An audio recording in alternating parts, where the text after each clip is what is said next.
ബാക്കിയുള്ള ചിക്കൻ കറി വെച്ചിട്ടുണ്ടാക്കിയ മക്രൂണിയാണ് നിങ്ങളിവിടെ കാണുന്നത്. നല്ല ടേസ്റ്റാണ്. എന്തായാലും ഉണ്ടാക്കി നോക്കുക. അതിനായി നമ്മുടെ കയ്യിൽ ഉള്ള ഏത് തരം മക്രൂണിയും എടുക്കാവുന്നതാണ്. ഇവിടെ ഇപ്പോൾ എൻ്റെ കയ്യിൽ പാസ്തയൊക്കെ ഉണ്ടാക്കുന്ന ടൈപ്പ് മക്രൂണിയാണുള്ളത്. അതുകൊണ്ട് ഞാൻ അതാണ് എടുത്തു വെച്ചത്.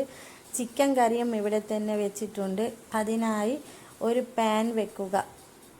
പാനിലേക്ക് കുറച്ച് വെളിച്ചെണ്ണ ഒഴിക്കുക. വെളിച്ചെണ്ണയാണ് കുറച്ചുകൂടി ടേസ്റ്റ് ഉണ്ടാവുക.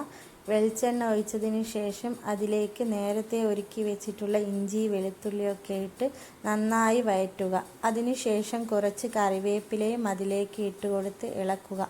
അതിനുശേഷം നേരത്തെ നന്നാക്കി വെച്ച ഉള്ളിയും ഇട്ട് കൊടുത്ത് നന്നായി വഴറ്റിയതിന് ശേഷം ഉള്ളി ഒരു ബ്രൗൺ കളറൊക്കെ ആകുമ്പോൾ നമ്മൾ ഇതിലേക്ക് തക്കാളി കൂടി ഇട്ട് കൊടുക്കണം.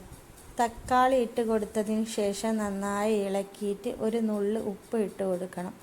ഉപ്പിടുന്നത് ഇതിൽ ഞാനിപ്പോൾ കാണിച്ചിട്ടില്ല. അങ്ങനെ തക്കാളി നന്നായി വെന്ത് ഉടഞ്ഞതിന് ശേഷം കുറച്ച് മഞ്ഞൾപ്പൊടിയാണ് നമ്മൾ ഇതിൽ ആകെ പൊടിയായിട്ട് ഇട്ട് കൊടുക്കുന്നത്.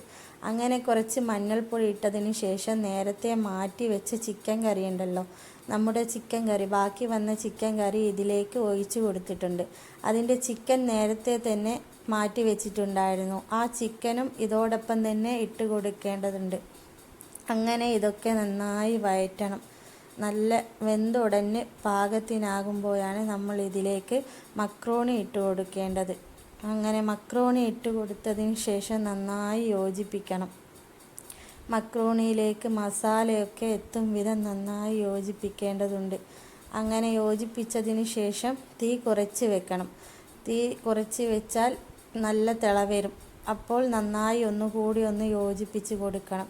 ശേഷം ഒരു ലിഡ് കൊണ്ട് മൂടി വെച്ച് കുറച്ച് കഴിഞ്ഞ് തുറന്ന് നോക്കുമ്പോൾ ഇതാ ഒരു അടിപൊളി മക്രോണി തന്നെ നമുക്കിവിടെ കിട്ടിയിട്ടുണ്ട്. ഇതെന്തായാലും മസ്റ്റ് ട്രൈ ഐറ്റമാണ്.